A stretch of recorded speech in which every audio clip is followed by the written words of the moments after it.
While there is not an argument employed to evince the superiority of the localizing to the itinerating system in a land of almost universal Christian profession, which does not apply with tenfold greater force to a region of almost universal idolatrous profession, there are, in the latter case, besides the general reasons founded on the Catholic principles and attributes of humanity, special additional considerations. The climate of India greatly militates against a system of effectual continuous itineracy.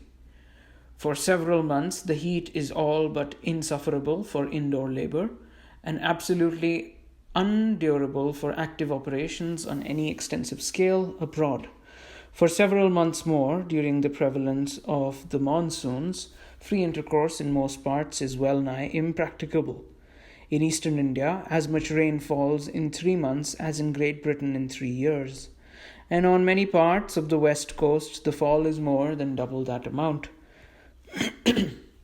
Most of the plains and valleys are in a great measure under water. The lower part of Bengal, the largest, most fertile, and most populous of all the provinces, is for 3 or 4 months converted into an immense lake. The groves of bamboo, tamarind, and palm trees seem like the green summits of subaqueous forests, and the villages reared on low earthen mounds look like floating islets of cottages. The natives pass and repass through the flooded paddy fields, seated one at each extremity of a long, scooped-out trunk of the cocoa tree. Open and free exposure to such extremes of heat and steaming vapor, the inhabitants of northern climes can never endure with impunity. With scarcely any exceptions, those who have maintained and endeavored to practice the theory that by certain experimental efforts and tentative encroachments they might, through a long series of approximations, at length reach the standard of perfect assimilation with the climate, have uniformly failed. Not a few have in consequence been cut down at the very threshold of a splendid career of promising usefulness, and they have fallen prematurely just in proportion to the extent of liberty, and they began to assume in braving the hazards of unmodified exposure. But what the European cannot, dare not, as a general rule attempt, the natives of the soil may, hence again the necessity of resorting to a qualified native agency, if it be our design rapidly to overspread and permanently to occupy the land. In Bengal, such are the physical difficulties that the stoutest advocates of the discursive itinerating system never dream of attempting to carry it into practice beyond 3 or 4 months in the year. Now suppose a place were visited once every year or even oftener during the itinerating season. What is to become of it during the remaining 8 or 9 months? Suppose the deepest impression had been produced. How much will remain of it at the end of 9 months of all-absorbing secularity? If even in Scotland, an isolated parish far removed from the ministrations of any neighbouring charge, had sermon preached in it only once or twice in a 12-month, and for 9 months every year no sermon at all, with no resident believer qualified to address his friends, either in public or in private, could such a parish be by such means thoroughly Christianized? Or if Christianized already, could it be saved from a relapse into paganism? To say that once on a time at a particular place a listening audience has been secured and a powerful impression produced is to say little or nothing. Even in this Christian land, on a subject respecting which many of the audience may be deeply interested, and none perhaps opposed, let the deepest impression be made, and unless vigorously followed up by consequent systematic reiteration, in every shape and form, how long will it survive? Is it not notorious as that yesterday the sun must have risen in the firmament, that such an effect, generally speaking, prove ephemeral, if not instantly and perseveringly followed up? How much more must this be the result in a case wherein the subject matter of address may be uninviting to all, and specially loathed and detested by the most influential of the people? Tell us that in a particular spot a deep impression seems to have been produced. Tell us that instead of waiting to ascertain whether such impression has been real or sand-like or apparent merely, or whether, if the mere effervescence of curiosity and novelty, it can be made to terminate in a reality, you went away when the fervour was at its height, and if shallow, required most to be deepened, and if real, required most to be rightly directed and regulated. Tell us that when you hastened off to produce the same effect somewhere else, an impression as speedily to be abandoned to the pulse of every wayward accident and the breath of every passing breeze, and what really satisfactory result has been attained. Or suppose you never return again, as is often the case, what has been gained? Or suppose you do return in a 12-month and find that while many remember your having been there before, the majority only remember your presence as an untowardly associated with 1,000 nameless misconceptions. In regard to your doctrines and designs, what advantage has been reaped? You may success in renewing the former impression, and it may be that hasty opponents, learning caution from experience of defeat, may be more wary in their renewed attacks. Well, what of all this if comet-like you only blaze on them for a moment, and then leave them plunged into deeper darkness than before? Part of an invading army is sent from the main body to attack a citadel. They succeed in beating back a sally from the garrison and in effecting a breach in the outer bulwarks. But the moment that an impression has begun to be made on the besieged, the assaulting party retire. Flushed with the glorious achievement, they rush back to headquarters to report what an impression has been made. After some months or years, they are again sent to take possession of the fortress. To their amazement, they find that the breach has, in that interval, been thoroughly repaired and rendered, if possible, stronger than before. The attack is accordingly renewed, and the breach has again been made perhaps more easily than before, because having learnt prudence from experience, the besieged resolved not to diminish their numbers by any more rash, unpromising sallies. But instead of vigorously pushing on the advantage gained, the assailants hie back to the main army to rehearse their fresh success, adding moreover how overawed the besieged had been, because they did not venture as before openly to issue forth to attack them in the open field. Thus year after year the attack may be renewed, and the report brought back of similar success. In the course of a century, there may be a succession of 100 attacks, 100 reports of the wondrous exploits, and at the end of the 100 years, the fort may be as nearly on the eve of capture and subjugation as at the beginning. So it may fare with the scheme of occasional or infrequent itineracies, when never followed up by permanent ministrations. Their history may consist of a monotonous record of deep impressions, once made, and it may be annually renewed, deep impressions but no real conquest, either temporary or permanent. Hence it is that nothing can well be more unsound or unsafe than to adopt a certain platform calculus, and by an assumed or arbitrary equation measure the amount of good effected by the number of isolated impressions reported in the narrative of a long itineracy. This is not all. It is not merely that occasional impressions, altogether remote from the daily current of human thought and feeling, must in the overwhelming majority of instances prove fleeting and unstable, terminating in little or no real or lasting good. In a heathen country like India, should transitory visitations leave at any time behind them some seeds of truth, which in individual cases may fructify, has the grave, the momentous consideration been sufficiently attended to, namely that unintentionally there may be also implanted the seeds of much positive evil, which, sprouting with the tropical rapidity so characteristic of the growth of error, may inflict essential damage on the best of causes. Let us draw one illustration of this from the medium of instruction. That medium is, of course, foreign to the European itinerant. Now let us suppose What cannot be alleged in favor of 1 out of 10, that he has a perfect mastery over the provincial dialect, as well as an intimate acquaintance with human nature in the abstract, and human nature as modified by Hindu institutions. The dialect may contain no analogous terms to express some of the more spiritual doctrines of Christianity. If not, foreign terms must be introduced, or new ones coined, or equivalent ones borrowed or compounded from the Sanskrit.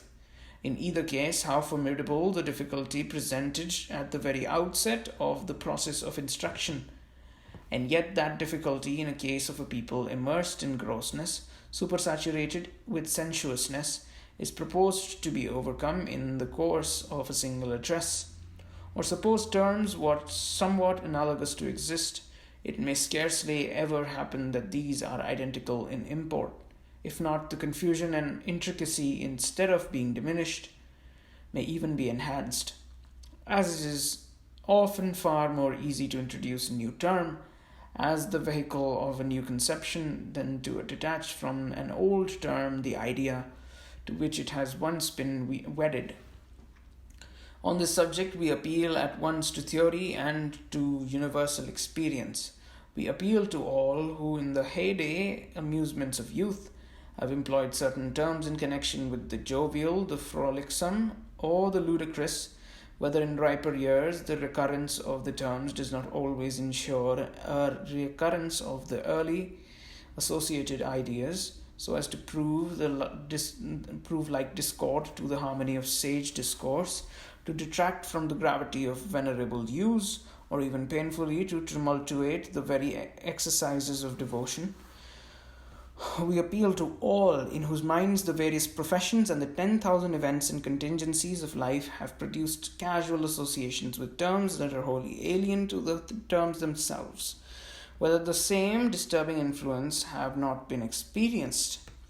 Apart altogether from such inveterate associations, we appeal to all judges and pleaders, to all preachers and teachers, to all lecturers and speakers in public and in private, to all, in short, who have exerted any degree of discrimination in their discourse with their fellow men, whether even in cases where there is a common community of speech, a reciprocity of information, an intercommunion of sentiment. The same notion may not often be enunciated by the speaker in one sense and understood by the hearer in another, and whether this does not repeatedly happen in cases where the party addressed may be earnestly anxious to be enlightened and improved. If thus it be at home, what must it be in a region like India, where the audience may be not only wholly ignorant of the subject of discourse, but wholly disinclined to its announcements, and more or less intolerant of its proposed results, where, moreover, there may be no natural community of language, nor parity of general knowledge, nor congeniality of sentiment. Above all, what must it be where almost every term in the entire vocabulary of theology is preoccupied and appropriated to the embodiment of some idea altogether foreign to the genius and spirit of Christianity, where every religious term is linked to what is erroneously in faith, idolatrous in worship, blasphemous in principle, and abominable in practice, and this too not from the casual association of youthful pastime, nor the incidents of professional engagement, nor the fortuitous coincidence of accidents and adventure,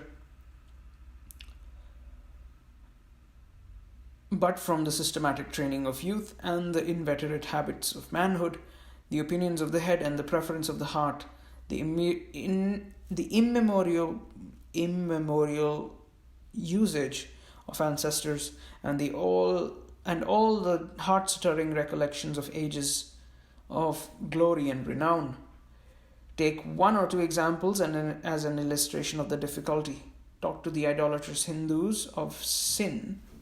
Endeavor to convince of sin that you may convince of righteousness.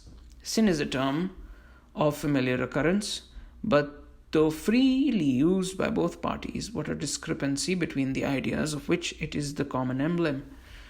When you mention sin, yours is the divinely revealed idea, But what can the use of the term suggest to the minds of the hearers except the idea with which, from infancy, it has been associated as symbol and representative? Will the utterance of a familiar sound from the lips of a stranger all at once transfuse the new or additional idea which may be latent in his breast? Impossible. The enunciation of the term will at first naturally and inevitably excite in the hearer's mind the very notions, and none other, to which they have all their days been accustomed. And what are these? What is sin? Probably the sin most readily suggested will be that of touching something unclean or partaking of food that has been handled by one of another caste, or some other imaginary offense still more frivolous. Talk of the necessity of the soul's being cleansed from all sin, and the process of purification suggested will be that of ablution in the Ganges or some other sacred stream. Tell them that without holiness no one shall enter the kingdom of heaven, and the impression conveyed will be that without meritorious virtue, or that excellence which results from the performance of works of merit, or the endurance of ascetic mortification, it is impossible to ascend into any of the heavens of the gods. Proclaim the doctrinal fact that the soul is now far off, alienated or separated from God, and their own notion will be apt to be confirmed that the soul is an individualized portion of the Supreme Brahm, temporarily severed from his substance and confined within the bonds of a material frame. Dilate on the necessity of the soul's being again brought to God, and of being united to Him by a true and living faith, in order to the enjoyment of perfect bliss, and you will be understood as enunciating the fundamental doctrine of their own pantheism, that to secure final beatitude, the soul must, by firm unshaken devotion and intense abstract contemplation, be reunited with the essence of the Supreme Spirit. Expatiate on the joys of heaven, and the mind will at once be filled with the endless round of sensuous enjoyments which in their system being constitute celestial bliss. Discourse of the divine being, employ the original term for God, and the thoughts of the hearers will be thrown adrift among a multitude of imaginary false and subordinate divinities. To guard against misconception, prefix or substitute an appellation expressive of some lofty attribute such as uncontrolled power and dominion, and instantly all the attention will be directed to one or other of the supreme gods, who in a preeminent sense may be the depository of all that attribute. To banish the possibility of such a polytheistic confusion, seize at once on the term which is the incommunicable designation of the divine being, as contradistinguished from all other gods, superior or inferior, and instantly you suggest the pantheistic conception of the Supreme Spirit as the emanative, fount, and universally modified essence of all other existences. Come to some doctrine which you will believe to be peculiar to revelation. Tell the people that they must be regenerated or born again, else they can never see God. Before you are aware, they may go away saying, "Oh, there is nothing new or strange here. Our own Shastras tell us the same thing. We know and believe that we must be born again. It is our fate to be so." But what do they understand by the expression? It is that they are to be born again and again in some other form agreeably to their own system, or transmigration or reiterated births. To avoid the appearance of countenancing so absurd and pernicious a doctrine, you vary the language and tell them that there must be a second birth, that they must be twice born. Now it so happens that this and all similar phraseology is preoccupied. The sons of a Brahman have to undergo various purificatory and initiatory ceremonial rites before they attain to full Brahmanhood. The rites of these is the investiture of the sacred thread, which is followed by the communication of the Gayatri, the most sacred verse in the Vedas. This ceremonial constitutes religiously and metaphorically their second birth. Henceforward, their distinctive and peculiar appellation is that of the twice-born or regenerated men. Hence it is that your improved language might only convey the impression that all must become perfect Brahmans. Else, ere they can see God, a doctrine to which they would at once assent, inasmuch as none except those who through the sense of transmigration rise to the exalted grade of a perfect Brahmanhood, can attain to that divine knowledge which is essential to a reabsorption into the Supreme Spirit. But why multiply examples? These are sufficient to illustrate our meaning when we declare that every native term which the Christian missionary can employ to communicate divine truth is already appropriated to the chosen symbol of some counterpart deadly error, and that to sever these terms from meanings and associations which have been instilled from infancy and rendered venerable by the use of an immemorial antiquity, converting them into the vehicle of pure and spiritual conceptions wholly alien to the thoughts of a sensuous, superstitious people, must be a task of no ordinary difficulty. Indeed, we consider this as one of the greatest, if not the greatest, of the more immediate difficulties with which the herald of the cross has to contend when addressing an adult audience of Hindu idolaters.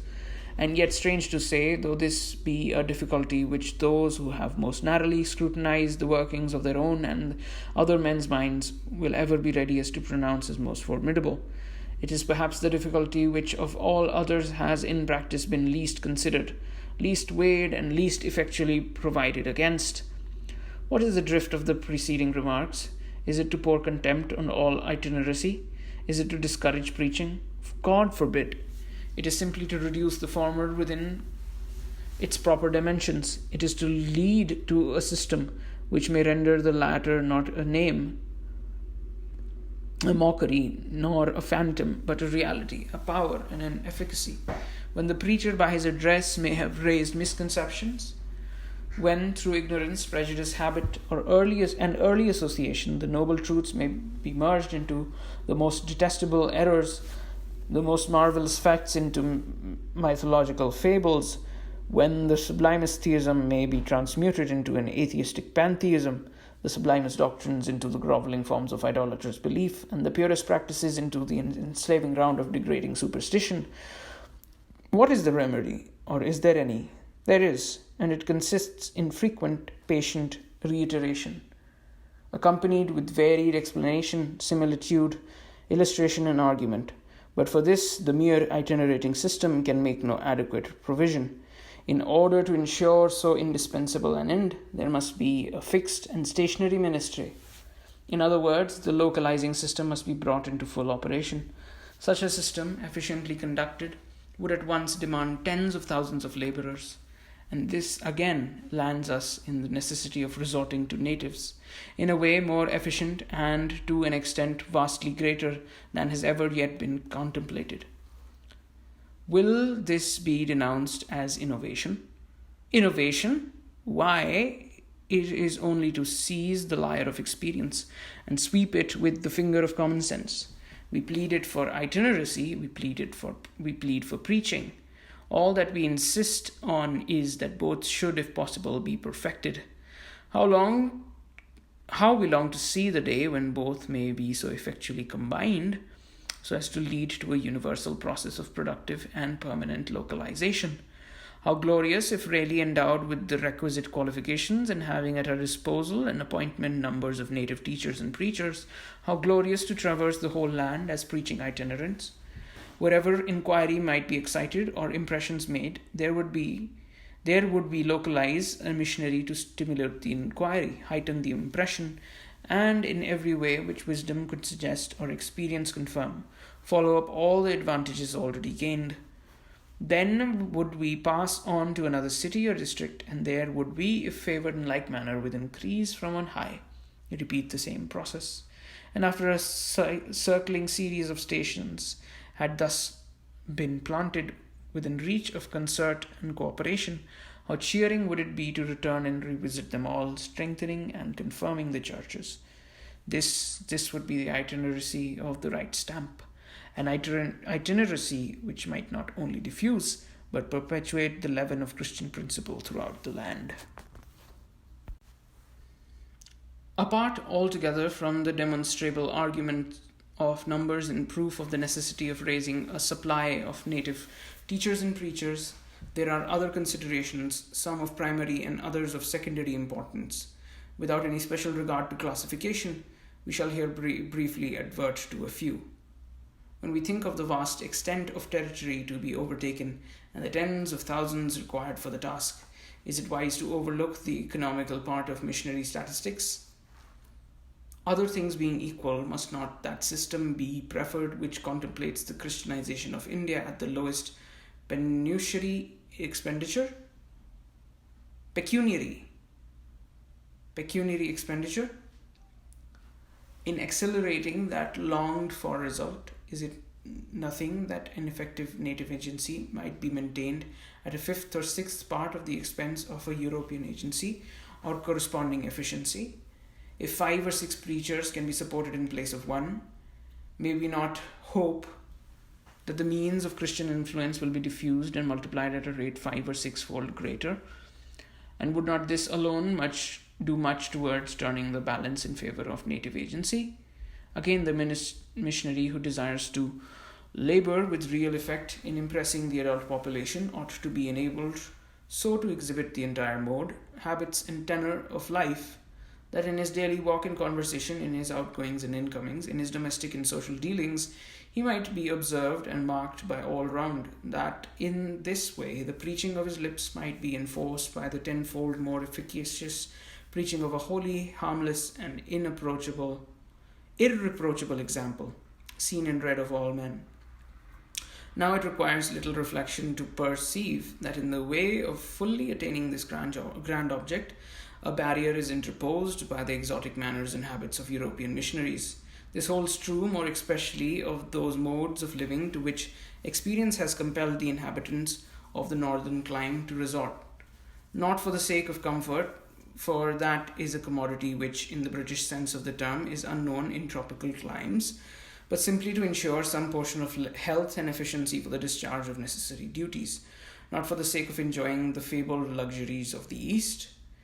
For what would be luxuries at home can there be only said to be so many artificial contrivances to obtain some abatement of positive suffering, so many ingenious expedients, not so much to render life pleasurable as to make bare existence possible.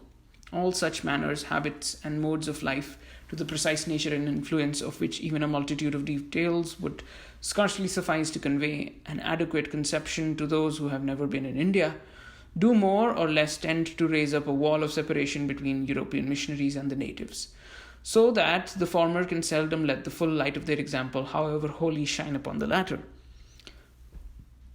This, it must be confessed, is a prodigious disadvantage and obstruction to the rapid spread of Christianity.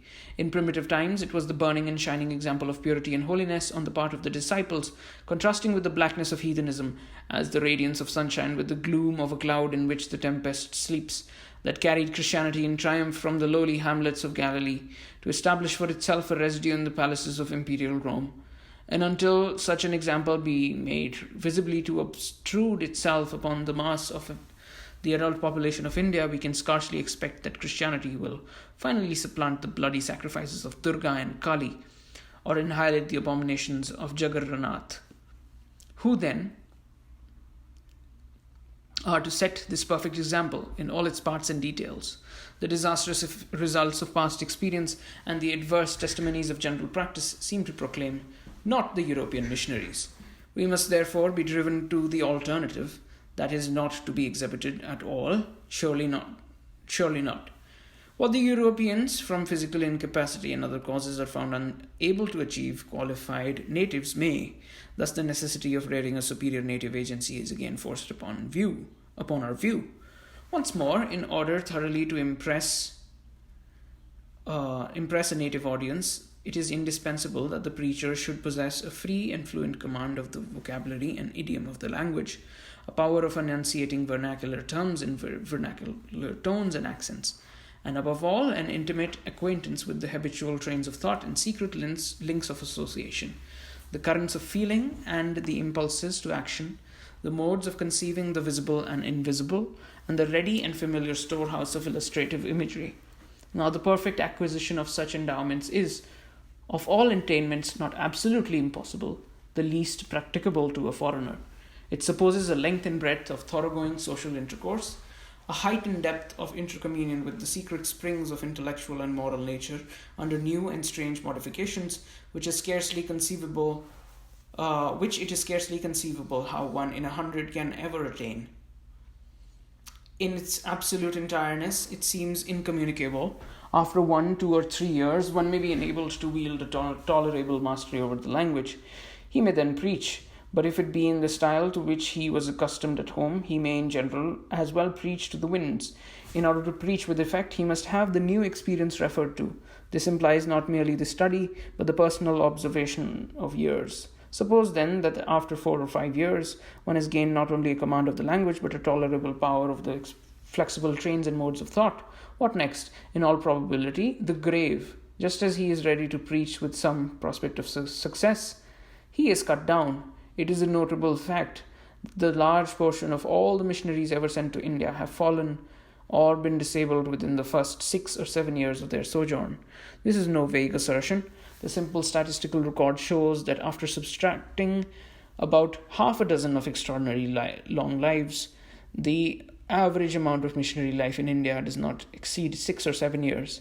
In other words, even supposing all the qualifications have been secured, the greater part are cut down before they have been enabled to employ them at all, and the large moiety of the remainder before they have done little else than enter effectually on their labours. Would not this fact alone go far to prove that they are not European missionaries who seem destined to do the great work? Thus again shutting us up to the necessity of a native agency, and is not this conclusion enhanced prodigiously when we consider that most of the foreign agents could never obtain the requisite qualification at all? No, though they should live not 7 years, but 70 times 7. Is not the same lesson enforced by the analogy of providence in the history of the past?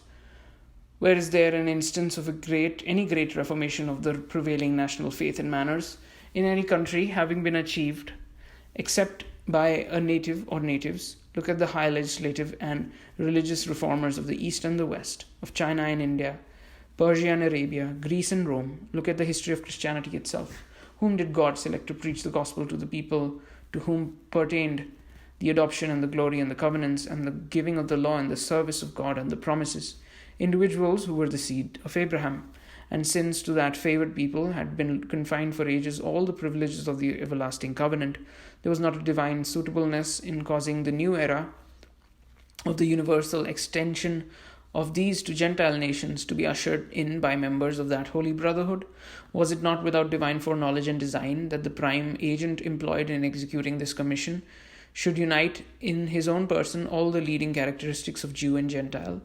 Was it without divine sufficiency and intent that Saul of Tarsus was on one hand by birth, after the strictest of Jewish sects, a Pharisee, and by education and school of Gamaliel, and on the other hand by birth a citizen of Rome, the imperial mistress of the Gentile nations, and by education initiated into all the learning of the Gentiles? Was this most rare and singular combination of endowments the result of fortuitous coincidence? Impossible. In it, we may distinctly read part at least of the divine purpose. It was this combination which peculiarly fitted Paul for the lofty office and distinction of being, by way of eminence, the apostle of the Gentiles. It was in consequence of this that he was enabled to the Jews so thoroughly to become a Jew, and to the Greeks so thoroughly to become a Greek, to place himself, as it were, in the identical points of view, however opposite and contradictory, from which Jews and Greeks surveyed the past, the present, and the future, as connected with the empire of spirit and the destinies of individual souls. Hence that wondrous versatility without compromise, that unmatched applicability and adaptedness without conformity, which distinguished all his reasonings and appeals, whether before the Jewish high priest or the Roman governor, whether in the Sanhedrin at Jerusalem or the Areopagus at Athens. Look again at the great Reformation in the 16th century. Were not the reformers of every kingdom in Europe natives of the kingdom reformed? Had not Germany its Luthers and Melanchthons? Switzerland's its Bezas and Calvins, England its Cranmers and Ridleys, Scotland's its Knoxes and Melvilles. Suppose a transfer and exchange in any of these cases. Suppose, for example, that he whose voice once raised in the center of Germany shook the Vatican, dissolved anti-Christian confederacies, and in its echoing responses has since reverberated around the globe. Suppose that even the mighty Luther himself had landed on our Scottish shore. Think you that between his comparative ignorance of the minute idioms of our tongue and comparative inacquaintance with the national and provincial peculiarities of the people, think you that even he could have become the reformer of Scotland? All analogies against the verification of the supposition, unless he were miraculously endowed. No, it pleased that God, who never has made a superfluous display of supernatural power, never wrought miracles where the application of ordinary means would have sufficed. It pleased him to raise up and qualify one born and nursed and cradled in the midst of us, one who from infancy had caught the national spirit, imbibed the national predilections, cherished the national traditions, and become familiarized with the national proverb and tale and anecdote. It pleased him to raise up and qualify one who, from the very dawn of his being, had been steeped into all the peculiarities, domestic and social, civil and religious, which constitute the incommunicable national character of a people, who, having grown up to manhood, secured with these peculiarities, could instinctively or intuitively, as it were, touch 100 secret chords in the hearts of his countrymen, with a thrilling power which no foreigner could ever emulate. In a word, it pleased him who always most wisely adapts his instruments to their intended operation, to raise up and qualify a John Knox to be the reformer of Scotland. So in like manner, we must conclude from the analogy of history and providence that when the time arrives, the real reformers of Hindustan will be qualified Hindus. As in every other case in national awakening, the first impulse must be from abroad. Its onward dynamic force must be of native growth. The glimmering lights that usher in the dawn may sparkle from afar in the western horizon, but it is only in its own firmament that the sun of reformation can burst forth in effulgence over a benighted land.